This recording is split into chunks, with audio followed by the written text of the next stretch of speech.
Պարոն Մելիքյան, սեպտեմբերի 25-ից սկսած հայ-ադրբեջանական սահմանը բավականին լարված իրավիճակում է եւ եթե նախկինում խաղաղ բնակիչների զոհեր մենք չէինք ունեցել, գրանցվեց 3 մարդկային խաղաղ բնակիչների զոհ, ինչի է ձգտում Ադրբեջանը, հաճախ այնպիսի մեկնաբանություններ կան, թե հակառակորդի կողմից նման գործողությունները բարձր մակարդակով հանդիպումներից առաջ են լինում։ Արդյոք այս դեպքում միայն դրանով է պայմանավորված, թե հեռահար նպատակներ կարող են լինել։ Ընդհանուր առմամբ Ադրբեջանի քաղաքականության բաղկացուցիչ մասը կարելի է համարել սրացումների սադրելը սահմանագոտում երկու հայկական պետությունների եւ Ադրբեջանի զինվորների շփման գծում։ Դա քաղաքական մոտեցում է, որ նրանք մշտապես աշխատեցնում էին նաեւ բարձր մակարդակի հանդիպումների նախօրեին։ Բայց տվյալ դեպքում մենք կարող ենք ասել, որ որոշակի որակական փոփոխություններ են տեղի ունեցել եւ ավելի ծանր, ավելի խոշոր դրամաչափի զինատեսակների կիրառումը այդ որակական նոր փոփոխությունների ցուցիչ է կարելի համարել։ Թերևս կարող ենք հավելել, որ այս սրացումները տեղի են ունենում նաեւ աշխարհաքաղաքական լուրջ տեղաշարժերի ֆոնի վրա եւ հատկապես մեր տարածաշրջանում եւ մեզ հարող տարածաշրջաններում բռնությունների էսկալացիայի ֆոնի վրա, այսինքն մենք պետք է այս իրավիճակը դիտարկենք ընդհանուր համատեքստում նաեւ եւ ոչ միայն հայ-ադրբեջանական հարաբերությունների եւ այս պատերազմական իրավիճակի համատեքստում։ Պարոն Մելիքյան, այսօր Հայաստանի Հանրապետության Պաշտպանության նախարարի առաջին տեղակալը Դավիթ Տոնյանը նշել է, որ եթե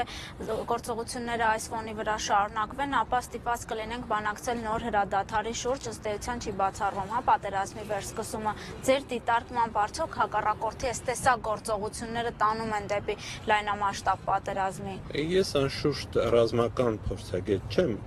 բայց իմ կարծիքով քաղաքական իրողություններն առայժմ այնպիսին չեն, որ մենք կարողանանք պնդել, որ վաղը միսօրը պատերազմը սկսվելու է։ Անշուշտ պատերազմի վերսկսման վտանգը այսօր էապես աճել է, բայց դեռևս մենք չենք հասել այն գծին, որից հետո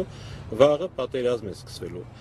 Առնվազն կարծում եմ 2-3 ամիսներ կան խնդիրները դիվանագիտական միջոցներով հարթելու համար։ Հետո կտեսնենք, որտեվ ինչպես ասացի, ընդհանուր աշխարհաքաղաքական իրավիճակն է սրված եւ կոնֆլիկտածին, հետեւաբար նաեւ մեր տարածաշրջանում արդեն իսկ գոյություն ունեցող հակամարտությունները կարող են վերստին բորբոքվել, մենք պետք է ձգտենք խնդիրները լուծել խաղաղ ճանապարհով, բայց իհարկե նաեւ պատրաստ լինենք անհրաժեշտ ռազմական միջոցառումները ուրեմն կիրառելու համար։ Դիվանագիտական ճանապարհով լուծելու համար այսօր կողմերն ունեն փոխադարձ վստահությունը ձեր դիտարկմամբ եղավ արտգործնախարարների հանդիպում եւ շատ էր խոսում այն մասին, որ հենց ՄԱԿ-ի գլխավոր ասամբլեայի 70-րդ նստաշրջանի ընթացքում հնարավոր է լինի նախագահների հանդիպում, ինչը չեղավ, Ալիևն այնտեղ չէ։ Կա կողմերի միջև դեռևս դիվանագիտական ճանապարհով խնդիրը կարգավորելու։ Չի կարող լինել ներկայիս բանակցային օրակարգի շրջանակներում։ Մադրիդյան սկզբունքներ կոչված այդ բանակցային հենքը հնարավորություն չի ընձեռում կողմերին ընդհանուր հայտարարի գալ գոնե սկզբունքների շուրջ։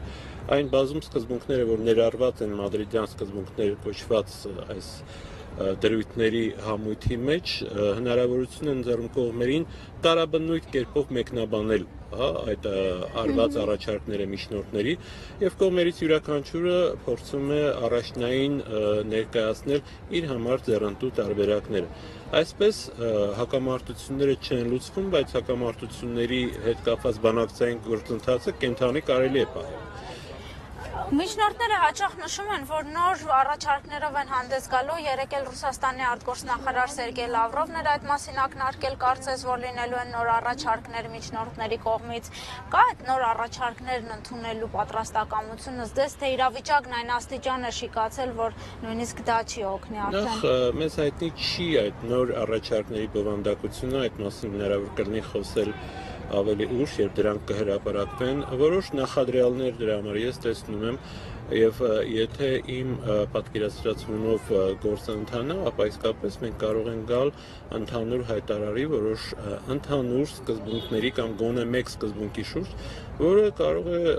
ուրեմն ստարտային պայմաններ ստեղծել եւ փոխել նաեւ բանակցային մթնոլորտը, փոխադարձ վստահությունը դարձնելով այդ մթնոլորտի հիմնակարը։ Պարոն Մելիքյան, այս օրերին հաճախ է քննադատության ենթարկվում այն հանգամանքը, որ Ռուսաստանը լինելով Հայաստանի անվտանգության երաշխավորը, ձեռքերը ծալած նստած է, թե այսպես ձևակերպեմ, հաճախ նշվում է, որ ՀԱՊԿ-ը չունի Լեռնային Ղարաբաղի նկատմամբ պարտավորություն, բայց այս դեպքում բուն Հայաստանի սահմանների նկատմամբ է ոտնձգություն տեղի ունենում եւ այն 3 խաղաղ բնակիչները, որ զոհվեցին, հայկական գյուղերի բնակիչներ էին։ Ինչ կարելի է ակնկալել ՀԱՊԿ-ից եւ պետք է արդյոք ակնկալենք, թե ոչ Հայաստանի նախագահը բավականին սուր ելույթ էր ունեցել ՀԱՊԿ-ի վերջին գագաթաժողովի ընթացքում Դուշանբեում, բայց ՀԱՊԿ անդամ երկրների կողմից արձագանք կարծես թե չի լինում։ Ուրեմն նախ ես իմ դիրքորոշումը հայտնեմ ՀԱՊԿ-ի միջամտության կապակցությամբ։ Ես առասարակ գտնում եմ, որ ներկա փուլում Հայաստանը կարող է եւ պետք է ինքնուրույն հաղթահարի այն բարդությունները, որ առաջանում են ճակատային գծում, եւ կարծում եմ, որ առայժմ ամենայն դեպս Հայաստանի զինված ներուժը բավարարում է այս խնդիրները հաջողությամբ լուծելու համար։ Ինչ վերաբերում է ՀԱՊԿ-ի եւ Ռուսաստանի դերակատարմանը, Հայաստանում երկու տրամագծորեն տարբեր մոտեցումներ են դրսևորվում այս հարցում, ընդ որում հաճախ նույն մարդիկ են այդ դրսևորումները իրենց թույլ տալիս։ Մի կողմից ասում են, որ ՀԱՊԿ-ը Ռուսաստանը ձեռքները ծալած նստած է, մյուս կողմից ասվում է, որ եթե Ռուսաստանի զորքերը մուտք գործեն Հայաստան, ապա մենք կկորցնենք Ղարաբաղը։ Պետք է կողմնորոշվել ի վերջո։ Եվ այս առումով փաստարկները պետք է ամենայն դեպս իրար չհակասեն։ Բոլոր դեպքերում ես համարում եմ, որ երրորդ կողմի զինված ուժերը տարածաշրջանում կարող են լրացուցիչ բարդություններ առաջացնել եւ Հայաստանը պետք է իր կողմից հնարավորը անի, որպեսզի գործը դրան չհասնի։ Ռուսաստանի եւ ՀԱՊԿ-ի մասով երևի թե ընդգծեմ, որ Հայաստանի համար ՀԱՊԿ-ը իրականում Ռուսաստանն է։ Առհասարակ Ռուսաստանը ՀԱՊԿ-ի առանցքն է կազմում, հիմնական տանող ուժն է, որը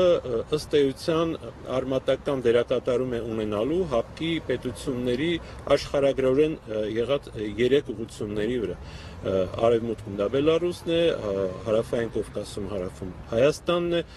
կենտրոնական Ասիայում, այսինքն Ռուսաստանի համար հարավ-արևելքում դա կենտրոնասիական հանրապետություններն են, որոնք ՀԱՊԿ-ի անդամ են եւ այս առումով առանցքային դերակատարը Ռուսաստանը եւ ՀԱՊԿ-ի մասնակցությունը ըստ էության կախված է հենց Ռուսաստանի դիրքորոշումից։ Քանի Հայաստանում այդ դիրքորոշման հետ կապված տարընթերցումներ կան,